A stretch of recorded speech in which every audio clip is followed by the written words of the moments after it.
మాకు డ్రిప్పు 7 సంవత్సరాలు అయితే డ్రిప్పు నడుస్తలేదు అయ్యా, పెద్ద మనసు చేసుకొని నువ్వు ఒకటి 5 సంవత్సరాలకు 4 సంవత్సరాలకు పెట్టు, డ్రిప్పు పెడితే డ్రిప్పు ద్వారా వెళ్తాం. మా చౌదరిపల్లి లోపట అయ్యా ఒక్క రోజుకు ఆర్టీసీఎంలో కూరగాయలు హైదరాబాద్ వస్తున్నాయి. ఒక్క రోజుకు రైతులు ఇంకా నేను ఒక్కటి చెప్పినది కాదు, మా చైర్మన్ సాబ్ కోదారెడ్డి సాబ్ ఉన్నాడు, ఆయన ఊరు మా ఊరు దగ్గర అయితే అటువంటి అప్పుడు ఆయన ఎంత సహకరిస్తుడో మాకు అంత సహకరిస్తుండ ఆయన. ఒకటి మటుకు నువ్వు డ్రిప్పు మటుకు తొందరగా ఇవ్వాలి, మల్చింగ్ ఒకటి ఇవ్వాలి. అచ్చా ఇంకొకటి నాయన నేను అడిగేది నిన్ను ఒక్కటి, రైతుల గురించి అడుగుతున్నాను, ఒక్కరి గురించి కాదు. ఒకటి ఏంటంటే ఇప్పుడు రైతులకు లేబర్ ప్రాబ్లం ఎక్కువన్నది.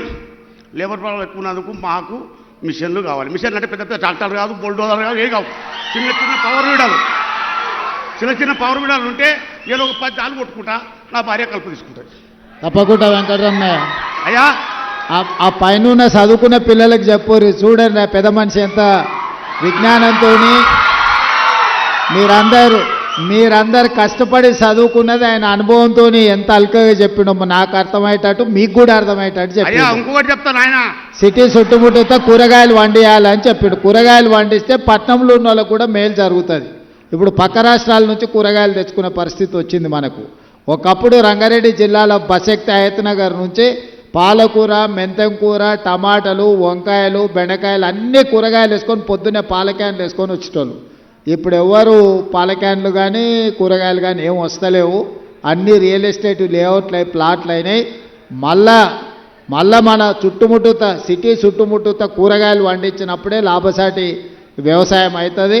ఈ సిటీ చుట్టుముట్టుత మంచి ద్రాక్ష తోటలు కానీ మంచి పండ్ల తోటలు పెట్టుకుని కూరగాయలు పెట్టుకుని 100% పెద్ద మనిషి చెప్పినట్టు ప్రభుత్వం మిమ్మల్ని ఆదుకుంటుంది.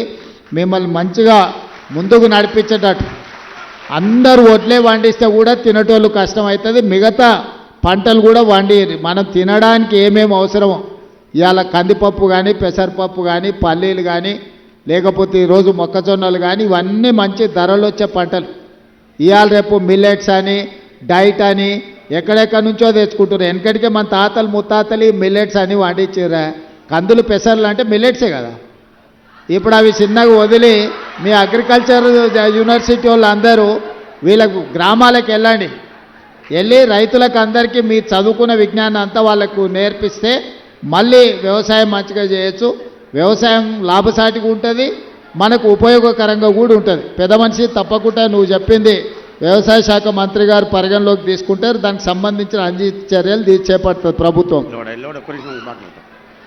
అయ్యా ఇంకొకటి నాయన, నేను ఆలుగడ్డ వండించిన, ఆలుగడ్డ వండించి 1 ఎకరకు తక్కువ ఉంటుంది భూమి, ఆలుగడ్డ పెట్టి 40,000 పెట్టుబడి వచ్చింది, 1 లక్ష రూపాయలు వచ్చింది. ఓ లాభం అయినాక అగ్రికల్చర్ వచ్చి మక్క పెట్టుకున్నాను. ఆలుగడ్డ తీసిన తర్వాత మక్క పెడితే 25 క్వింటాలు వెళ్ళింది, 2300 క్వింటాలు అమ్మిన.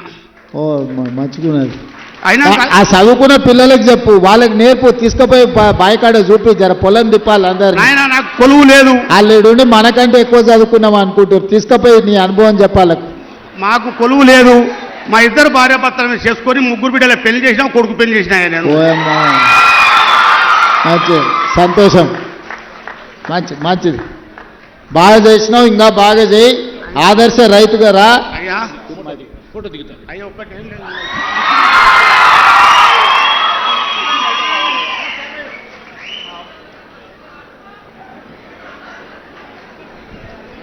ఒక రైతు తల్లి ఒక రైతు తండ్రి మధ్య రైతు బిడ్డ ముఖ్యమంత్రి గారి ఛాయాచిత్రం ఇది. ఇప్పుడు తర్వాత కర్లపూడి బాబు రెడీగా ఉండాలి, దమ్మపేట మండలం మల్లారం రైతు వేదిక బాబు గారు రెడీగా ఉండాలి.